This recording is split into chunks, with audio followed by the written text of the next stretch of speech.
So I'm not gonna lie to you. I only called it Hunger Games. I didn't. My expectations going in were like at least mid, at the very least. It didn't go. I don't know if I remember. I don't remember saying if this movie was a mid to high. I think this was mid to high for me. Expectations.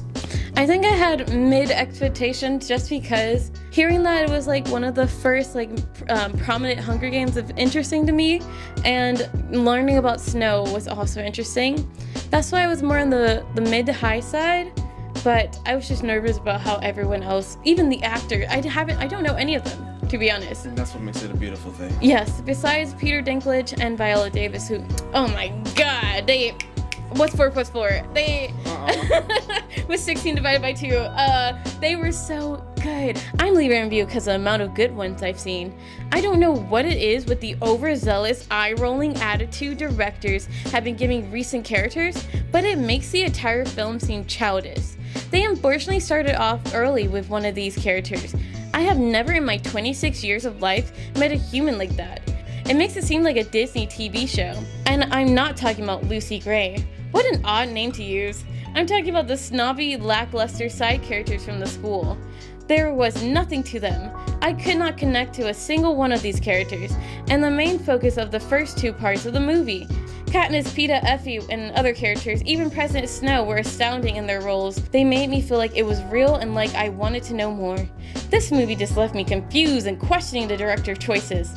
I also felt everything was extremely rushed. I understand it's the beginning of all this, things are getting put into place, but this is a movie. The visuals were a letdown, the makeup was a letdown, the costumes were horrible, the acting was pretty bad for some, and good for others. But as a director, how could you let that slide? Where's the time and attention to detail? The snobby kids are rolling their eyes and they're stuck up. I never met anyone like that. That's literally their character. We saw the difference between Cornelius, who is just more strategic, versus that girl who was literally playing with the food and that's why she got stabbed. One thing we saw in these reviews was they keep comparing this movie to the beginning of the series we started at. This is my personal problem with certain critics and critiques that I've been hearing. I don't have to relate with every character. I'm really nothing like Cornelius over here. That man was struggling with his darkness and light. You see it through a great portion of the movie. So good. I don't know how Tom Blythe, look him up now. Yeah. How he did that. It leaves me awestruck. The visuals are let down, makeup was let down, costume was horrible, acting was... Listen, at the end you can see his hair slicked back, red jacket. Mm-hmm. At the beginning you can see he had a white rose and now there's things in the movie attention to detail was there already. Attention to detail. Wasn't that your complaint? They don't say nothing about Cornelius, but they show it for sure. Yeah. Which is the fact that he is different from all those around him. Yes. It was already a 2.5 hour movie. And it was good. It didn't feel like 2 hours at all. No, it did not. It was so good. I would say nothing really dragged. Yeah, not at all. If I could give it a 0 stars, I would. We just seen it tonight, honestly, and this is absolutely the worst movie I've ever seen. I can't believe how packed the theater was either. Are people really desensitized to watch humans slaughtering over other humans and call it entertainment? Really? Society is no better than the premise of the characters in the horrible movie.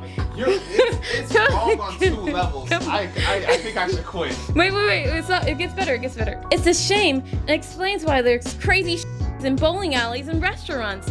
I hear critics talk about how unhealthy fast food and soda is. What about the things you put into your brain? That's unhealthy. Why doesn't anyone ever get concerned about that? As a moral society, we have the obligation not to support such desensitization. We must educate and let our young people know it is just as critical to monitor what goes into our mind as of what we eat. I'm really shocked and surprised if anyone thinks this movie is okay.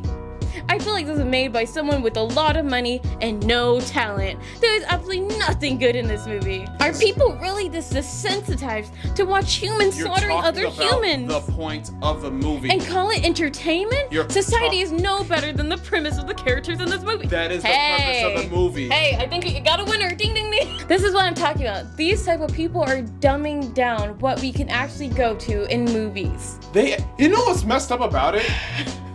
It's the fact there was a character in the movie that had the same point. Isn't that right? Isn't that right? And I believe you saw the whole movie. And you would give it 0 stars even though there's a character like you. Everything else made had nothing to do with the movie. When did we start talking about food? In our brains! Talking about actual societal problems, and when they address those societal problems, and you're wondering why, I'm about to throw away the mic. First and foremost, the protagonist, Cornelius Snow, fails to invoke any sympathy or interest. Unlike Katniss Everdeen, whose strength and resilience made her a compelling character, Snow is nothing more than a pitiful, unsympathetic figure. The plot itself is a tedious and slow-paced journey through the capital early days, lacking the intensity and gripping suspense that made the original trilogy so enthralling. Collins attempts to explore the moral gray areas of the capital citizens, but the execution is heavy-handed and lacks nuance.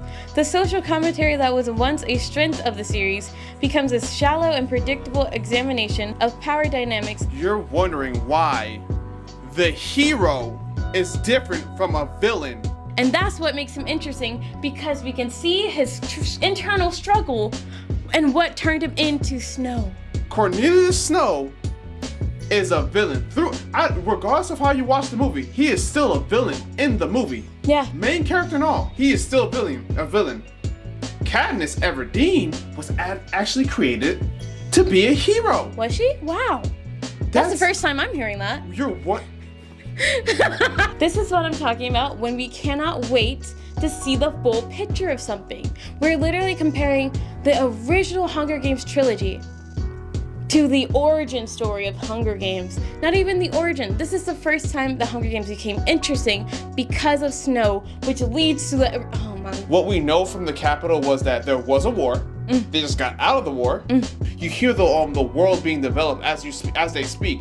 You get the understanding of the Capitol and the Capitol laws and how they go about the daily lives. This is how and why the Hunger Games continue on and were constructed. There's different perspective on the Hunger Games, and they showed that. The characters, all the students, like the last one, the snobby girl, the friend that doesn't like Hunger Games, and Snow, these are all people that have their own nuances of the Hunger Games. It's funny because between the girl that got stabbed in the throat and the guy, I had to say it, and the friend, that Snow was literally the middle of those two. I'll say he was pushed off to the deep end. No. It looked like he kind of jumped voluntarily off the deep end. Yeah, he just yeah. To add insult to injury, the ending feels abrupt and unsatisfying, leaving numerous loose ends dangling without resolution. It is as if Collins ran out of steam and decided to tie up the story hastily, disregarding the need for a meaningful and fulfilling conclusion. The Ballad of Songbirds and Snakes is a disappointing addition to the Hunger Games universe. Fans hoping for a worthy prequel will find themselves sorely let down by the lackluster plot, unengaging characters, and a general absence of the spark that made the original trilogy a cultural phenomenon. Also remember this, right? This movie is not a sequel. It's a prequel. These things could be answered from future movies. They can be theorized, and quite literally, there could be another book. Yeah. It's not even over yet. The Hunger Games has just begun. Snow has suggested getting people's attention to donate that as sponsors for the actual tribute. We even got to see the first prototype of the sponsors thing, and it showed you it not working. That is the foundation of where it started, compared to Katniss and them getting full shipment boxes flown from the sky. This is the world building that you were talking about earlier. Context clues would have got you a long way. I can't even think of any loose ends right now. This is my hypothesis of what they think the conclusion or the loose ends are. What happened to the snakes? This is the type of question that you're asking. I'm just like, I don't know what you're asking for. Unengaging characters. Cornelius Snow. Seeing him transform into the evil man we have, 64 years later? It's uninteresting? I thought all the dynamics were interesting, all the characters were interesting. A lot of people were complaining about Rachel Zegler. Just get over it. I'm tired of people getting upset at the actor outside of the movie and just ignoring the actual movie and the character that they're playing. Most of these critics and reviews are based off of ew, Rachel, I'm gonna boycott the movie. Okay, fine. If you're gonna boycott the movie, might as well leave the critics alone. Why not? Why even comment? People are calling this another High School Musical. She's a songbird. She's part of a traveling song group. And the only time she sung her song were with the plot. She sung at the tribute thing. She sung at the sponsor thing. She was singing when she was scared of the snakes, and then she sung at the end. She sung at the end when she was just, it wasn't even a full song. She was just humming to herself at that point. Oh, don't forget the bar. Where she was literally performing. She's already a performer there. It's her character. And again, we have to stop comparing the beginning to the end. It's no point of doing that. That's like saying the book of Genesis is not needing because Revelations was so good.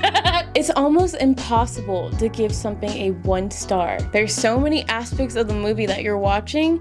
For you to give it a 1 star, it just seems like you're being dense and negligent in your story or in your review.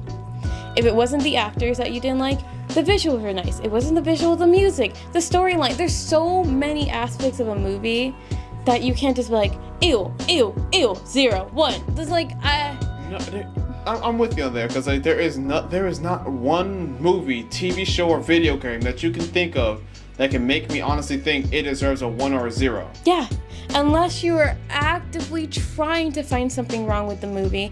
Even if you find something wrong, every movie is not perfect. We don't like all movies 100%. You can't and you shouldn't like 100% of anything. What people say, the music you listen to, movies, it's not supposed to be 100%.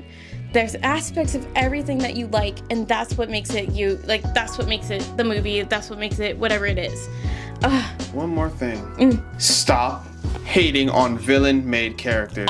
People that are meant to be bad, that are still the protagonists of the movie/show. This is why I want villain-made characters. I like villain-made protagonists because I actually like seeing the bad guy win sometimes because it leads to more interesting storytelling. And the idea that if you make a hero eventually down the line, the villain that you've been going on the journey with is now going to be defeated by it's better storytelling in my opinion. Yes, I agree. We get to see a side of the story that's not really shown, and we get to see them get pushed to the deep end, seeing the sacrifices that they'll have to go to, the changes they'll have to make to get to the part where we see them, the villain part of the heroes that we like, right? What was your final score of the movie? I would say on the very low end, scrap that. I'm gonna give it a 9. I'm gonna give it a 9. High end, it'll still be a 9 in my book. But it's missing a final push to put the nail in the coffin for it to be a really good movie. I can't tell you what it is. I really don't know. But I'm not one of these duckheads that will literally give this thing a 1-star review because they didn't like certain portions of the movie. My rating for this movie, I think it's a high 8 to a low 9. The only criticism that I actually have is I wish it was longer. I wish we got to see a little after the coat and into the city. The haircut, the coat, everything changed. You could just tell he's a new person. Thank you guys for watching 1 to 5. Comment down below what you thought of Hunger Games, Ballad of Songbirds and Snakes. Yes. Tell us a movie that you think we should watch, something in theaters, something out of theaters that we can just go over the criticism and try to break it down for you. We are the defenders of quote-unquote bad movies. We want to defend media. We want to protect creativity. This is the end of creativity because viewers like you. That's it? Yeah. Ravenclaw vs. Slytherin, let's go. Whee!